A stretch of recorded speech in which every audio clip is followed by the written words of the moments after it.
noches, bienvenidos en Vivo con Chema, un programa que no necesariamente es en vivo. Yo soy José María Chema León Lara y esta es una producción de radio y televisión de Aguascalientes. Le invito a seguir este programa en redes sociales, Facebook e Instagram, en Vivo con Chema, y a un servidor en Twitter, @Chema León Lara. Es verdaderamente simpático cuando la gente que se apasiona de manera irracional con alguna corriente ideológica o con un aparente líder se da de cara con la realidad y por supuesto que sufre una profunda decepción. Y es que una cosa es defender de manera racional las convicciones propias y otra cosa muy distinta es seguir ciegamente a algo o a alguien. Por eso cuando llega la decepción hay de dos sopas. O se encara la realidad sincerándose y humildemente se reconoce el error, o se sale por la tangente y se utiliza la vieja confiable. ¿Cómo podría saberse? Generalmente la segunda opción es la más utilizada, particularmente aquí en México. Por ejemplo, basta con darse una vuelta por Twitter cualquier día, cualquier hora, para ver cómo se materializan las famosas maromas de los seguidores de la autodenominada Cuarta Transformación. Cada vez que surge un nuevo escándalo que involucra directamente al presidente, a su familia, al gabinete o al gobierno en general, el ejército de lacayo sale a la defensa. Ojo, no a desmentir, sino más bien a darle la vuelta al asunto intentando justificar, remediar o desviar la atención.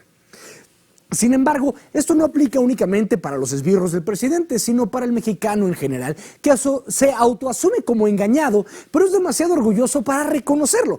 Y es que donde surge la pregunta, bastante justificante, ¿cómo podría saberse que AMLO sería un enfermo de poder y un autoritario? No lo sé, tal vez si tuviéramos mejor memoria y pensar en el 20 de noviembre de 2006.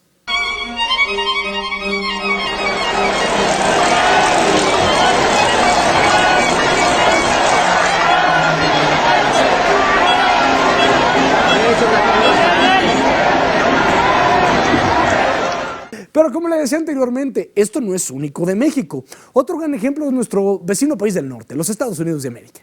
¿Cómo podría saberse que Biden iba a decidir continuar con la construcción del muro fronterizo?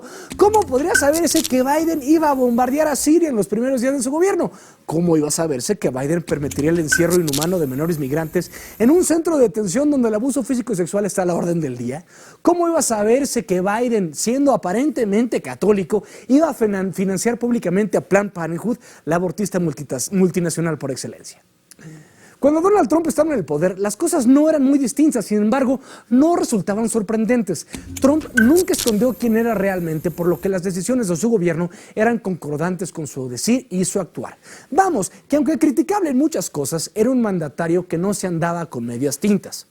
Biden, desde hace años, ha ido navegando con bandera de liberal, de incluyente y de políticamente correcto. Pero al final del día es el presidente de los Estados Unidos y en su actuar diario debe tomar decisiones que no necesariamente van acorde a su actuar o decir. Y si a esto le sumamos la hipocresía estereotípica del Partido Demócrata, pues bueno, solo el más ingenuo seguirá preguntándose cómo podría saberse. Pasando a otros asuntos, a pesar de las múltiples contradicciones, mentiras y montajes por parte del gobierno federal, el tema de la vacunación en adultos mayores de 60 años a nivel nacional va lento, pero va bien a secas. El problema radica en que la inmunización contra el COVID-19 aún no es una realidad para todo el sector salud, quienes precisamente son la verdadera línea de defensa en la pandemia. Y no estoy hablando de los cientos del sector público que aún no son vacunados, sino de aquellos médicos, enfermeras, camilleros, personal de limpieza, laboratoristas del sector privado que aún siguen esperando ser vacunados, pues ellos también corren los mismos riesgos a diario. Pero claro, ¿cómo podría saberse? Si todo lo que huele a empresa, a privado, a trabajo honesto y sin ayuda del gobierno es inmediatamente tachado como corrupto y emanado de la mafia del poder por parte del presidente. ¡Fuchicaca!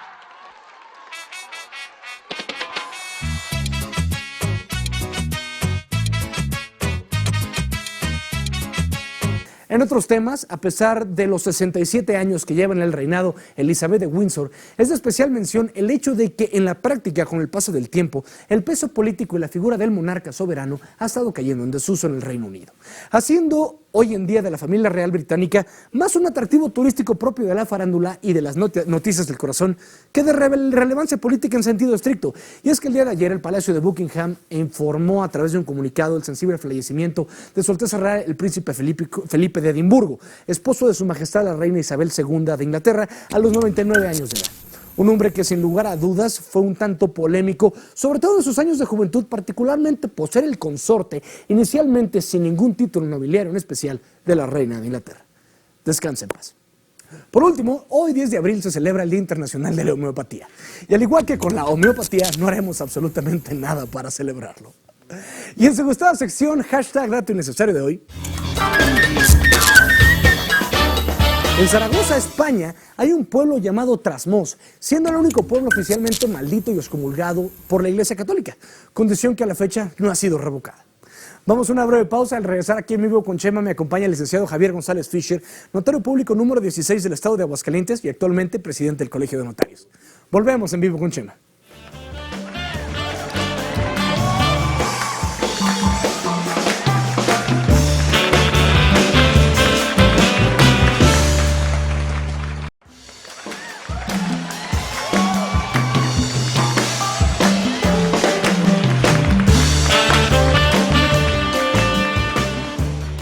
Regresamos en Vivo con Chema, un programa que no necesariamente es en vivo, como le decía antes del corte. Tengo un invitado muy especial, además de ser padre de unos muy buenos amigos, fue mi profesor en la universidad, que también estuvo como sinodal en mi tesis profesional. Licenciado Javier González Fischer, bienvenido a Vivo con Chema, muy buenas noches. Buenas noches. ¿Cómo le va? Aquí estamos, dispuestos. Muchísimas gracias. Pues notario público número 16 del estado, actualmente presidente del Colegio de Notarios del estado de Aguascalientes. Importante hablar de fe pública, licenciado. Bueno, la fe pública es la que da seguridad a los actos, a los convenios, a los contratos que celebran las personas respecto de actos trascendentes de su vida, respecto de su patrimonio. Yo creo que es una de las instituciones que tienen la mayor credibilidad ahorita dentro del sistema que estamos viviendo. Ahora, el notariado evidentemente es una forma de ejercer, como bien lo comenta usted, esa parte de darle seguridad a la población, donde tanto contratos, acuerdos entre particulares, pero al final del día se le da esa publicidad a los asuntos. Yo lo que le voy a decir es, pensando en el tema histórico, tengo entendido que desde que Colón llegó a América, venía un notario con él.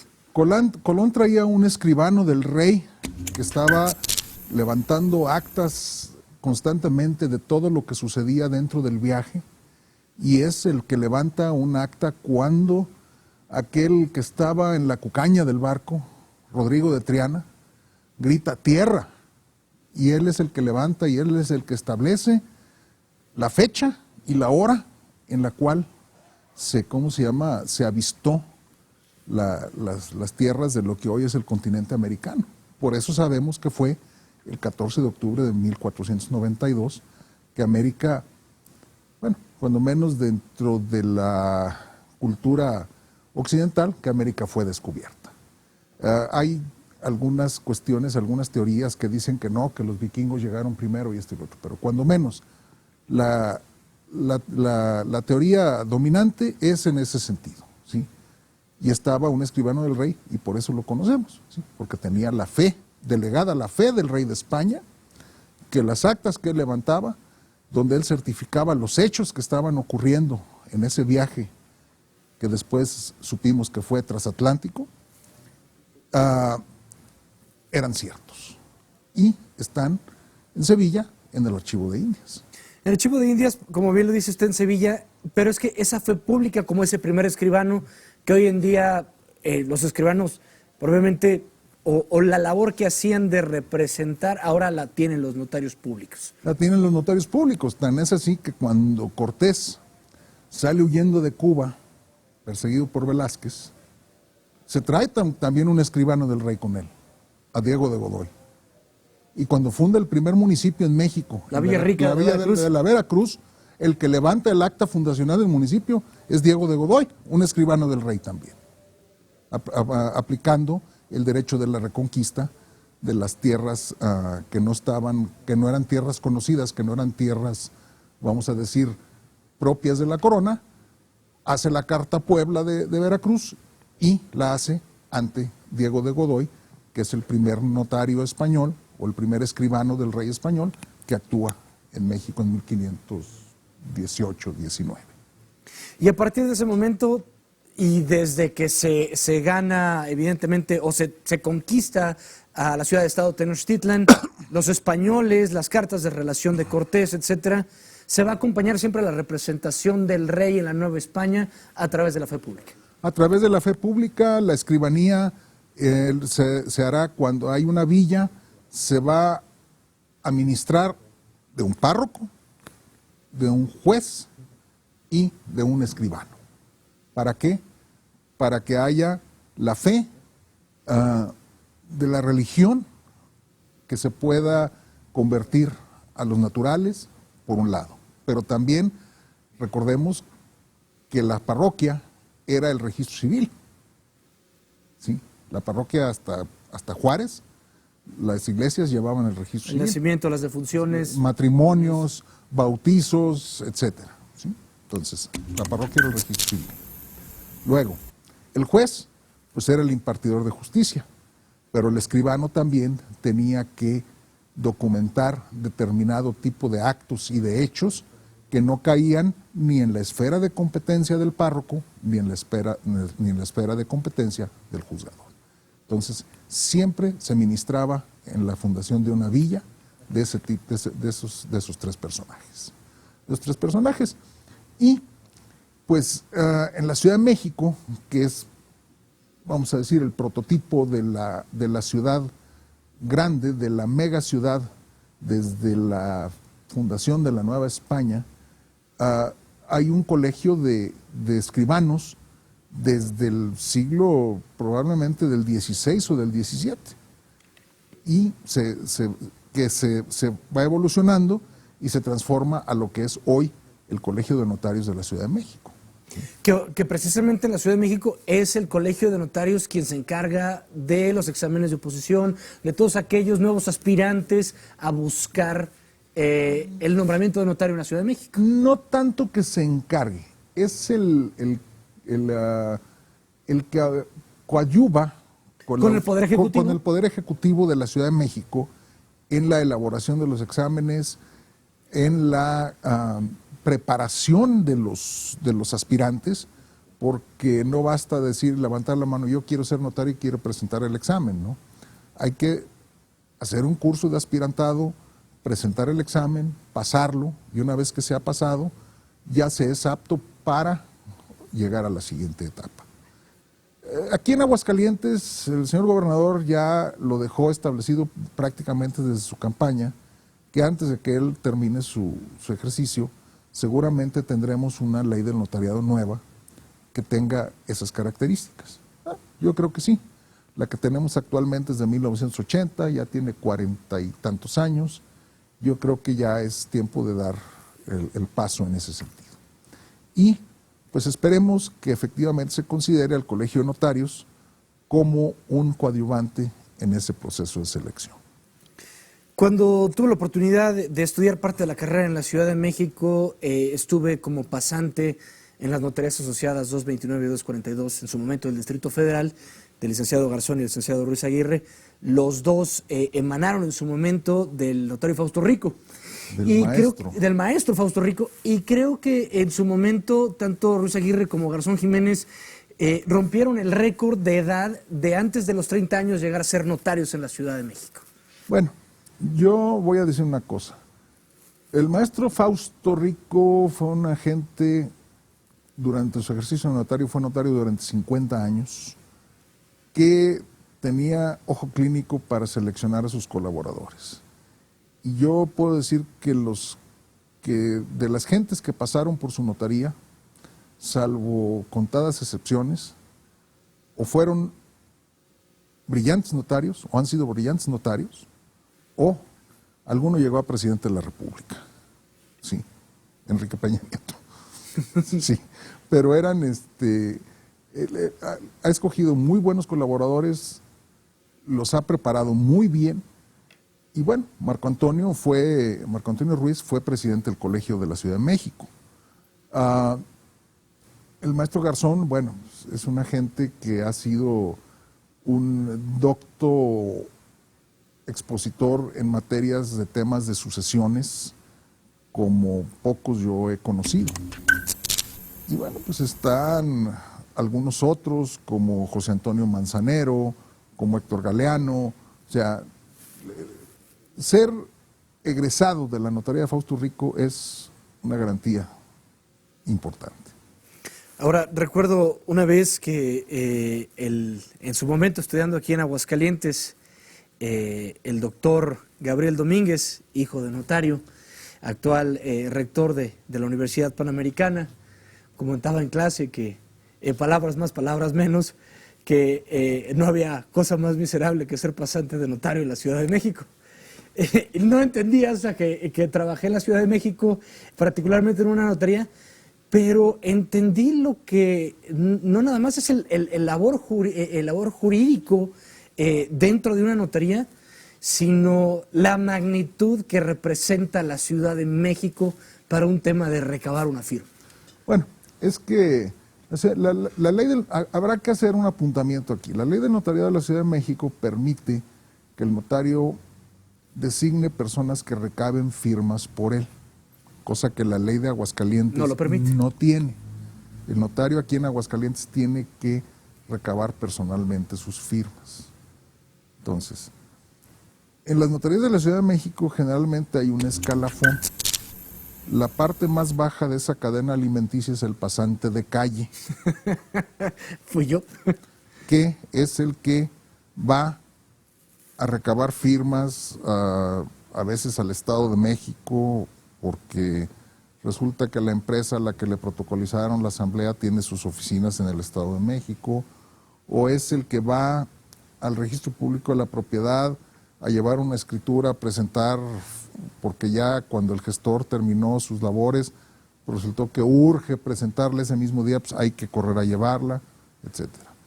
Y según van avanzando en la carrera y demostrando vigor y, como dicen los gringos, stamina, van ascendiendo en la cadena y empiezan ya después a ser lectores de diarios oficiales y de gacetas y de no sé cuántas cosas, y ya después los empiezan a dejar revisar escrituras, después elaborarlas. O sea, esa es la cadena, ¿sí? Pero el pasante de calle es la parte más baja del escalafón normalmente. Oiga, y aquí en Aguascalientes, como usted decía, la ley de notariado es de los 80s. El señor gobernador del estado, contador público Martín Orozco, desde la campaña, evidentemente, está planteando de una nueva ley de notariado previo a que termine el sexenio. Esa nueva ley de notariado estaría, evidentemente, quitando ese famoso dedazo del Ejecutivo. Pues yo quiero suponer que el examen de oposición limitará en el peor de los casos la posibilidad de que el Ejecutivo designe a quien él tenga voluntad, ¿sí? ¿Por qué? Porque tendrá que elegir entre quienes hayan obtenido mejores calificaciones dentro del examen. Entendamos que el Ejecutivo delega su fe pública. Entonces, yo también soy de la opinión que el Ejecutivo tendrá que opinar sobre a quién se la delega. El Ejecutivo al final del día tendrá que escoger gente en la que él confíe, ¿sí? Gente de su confianza. Entonces, tendrán que ser abogados preparados, abogados que tengan vocación de servir, porque al final del día, aunque no somos los notarios servidores públicos en el sentido de que seamos empleados del Estado, sí prestamos un servicio público. Sí prestamos un servicio público y tenemos que atender a la gente casi como si fueran a una oficina pública a pedir un servicio. Y tenemos que pensar que no vamos a hacernos ricos de ser notarios, ¿sí? Muchas veces tendremos que actuar por la simple necesidad de la gente sin esperar básicamente nada a cambio. Es decir, tendremos que decirle a la gente, bueno, tú tienes que pagar estos impuestos, estos derechos, y de lo mío no hay problema. ¿Sí? Esa es la cuestión. Entonces, en ese sentido, yo no sé cómo venga el proyecto. Tengo noticias de que en algo se está trabajando, pero vamos, ya será cuestión de ver qué tanto, para decirlo en términos un poquito políticos, se corta el gobernador el dedo o no. Ahora bien, como bien lo dice usted, es un servicio de carácter público, pero por supuesto que los notarios tienen que cobrar honorarios. Bueno, efectivamente, o sea, cobramos honorarios, tenemos un arancel que rige lo que podemos cobrar. A veces nos tenemos que salir del arancel para abajo, porque la gente, o sea, uno tiene que verla, la persona, ver la posibilidad, y a veces no les alcanza ni para cubrir el arancel. Bueno, te sales para abajo. Hay quienes pudieran pensar en hacerlo, salirse para abajo por norma, en un plan de competencia desleal. Eso está mal. Eso está mal. Mas, sin embargo, pues, hasta donde mi conocimiento alcanza, todos, más o menos, en la medida de lo posible, nos ceñimos al arancel de notarios. Sé que no estamos en septiembre, sé que no es el mes del testamento, pero creo yo que uno de los grandes dolores de cabeza que se pueden presentar a la muerte de un familiar es la falta de un testamento. Usted como notario, realmente, ¿cuál es la recomendación para la gente, licenciado? Yo creo que el hacer testamento es un acto de amor hacia la familia y un acto de responsabilidad familiar y social. Estaba revisando, precisamente con motivo de esta invitación, el último informe de la presidenta del Supremo Tribunal de Justicia. Y estaba viendo que en los juzgados familiares, nada más de la capital y nada más por el año 2020, se iniciaron casi 1,400 juicios intestamentarios. Desgraciadamente, los datos no vienen desagregados de los 4 juzgados mixtos de primera instancia, pero entre los 4 son casi 5,000 expedientes civiles y familiares. No quiero saber cuántos son sucesorios intestamentarios, que consumen tiempo, que consumen dinero, que consumen recursos de la gente, que tiene que estarse desplazando constantemente al despacho del abogado que tramita, al despacho del juez que conoce del asunto, porque son audiencias, son plazos que la ley contempla, en los cuales no se puede mover el negocio entre lo que se admite el juicio y lo que se publican los edictos en el intestado, y 30 días hábiles después del último edicto viable. Ese es un plazo muerto. Y a veces la gente tiene necesidad de disponer de esos bienes que dejó el fallecido para cubrir, por ejemplo, los gastos de una enfermedad catastrófica. Si se deja testamento, en 30 días hábiles están firmando las escrituras de adjudicación, y si se dan un poquito de prisa, a lo mejor la adjudicación y hasta la enajenación que tienen urgencia de hacer. Es decir,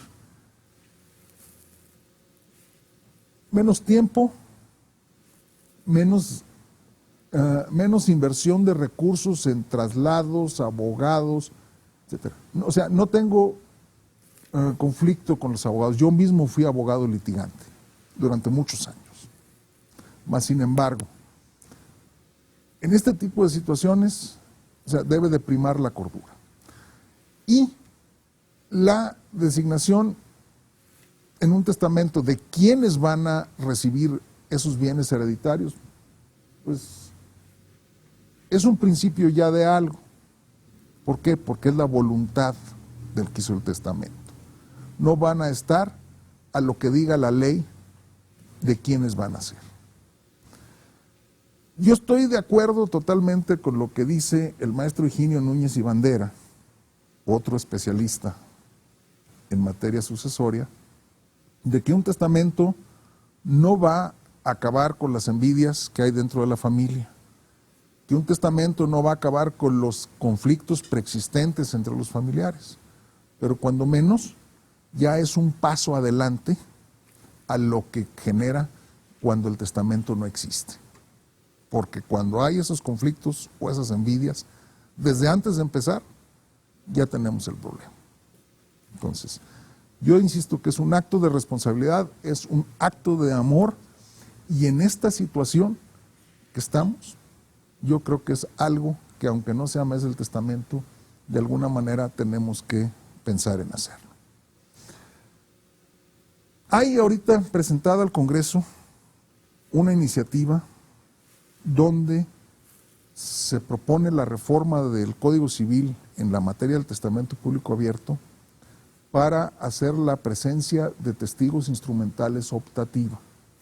Es decir, que el testador pueda ir al notario por su propia cuenta, sin necesidad de llevar testigos, y que haga su testamento a solas con el notario. Ya será el propio testador, si el testador quiere llevar sus testigos, si se aprueba la reforma y el testador quiere llevar sus testigos, se hará el testamento con testigos. Si el notario por alguna circunstancia considera que los ha de haber, se hará con testigos también. Y yo voy a aprovechar este medio para exhortar a los señores diputados para que lo vean con buenos ojos, lo vean con celeridad y lo aprueben. Somos uno de los 10 estados de toda la República que todavía mantiene como obligatorios los testigos instrumentales en los testamentos, y yo creo que debemos de armonizar nuestra legislación a lo que está ocurriendo en el resto de la República. Licenciado Javier González Fischer, le agradezco muchísimo el tiempo que me ha otorgado en esta entrevista. En otra ocasión con más calma, y también lo invito, y no me gustaría comprometerlo, pero ya lo estoy comprometiendo, para hablar de una gran pasión que compartimos, pero qué mejor usted como institución para hablar de la Fiesta Brava. Muchísimas gracias por acompañarme esta noche. Gracias, buenas noches. Yo lo espero el próximo sábado en punto de las 7 de la noche aquí por la señal de Canal 26 tu canal. A nombre de todos los que se hemos unido con Chema, soy José Manuel Lara. Muy buenas noches, muchas gracias.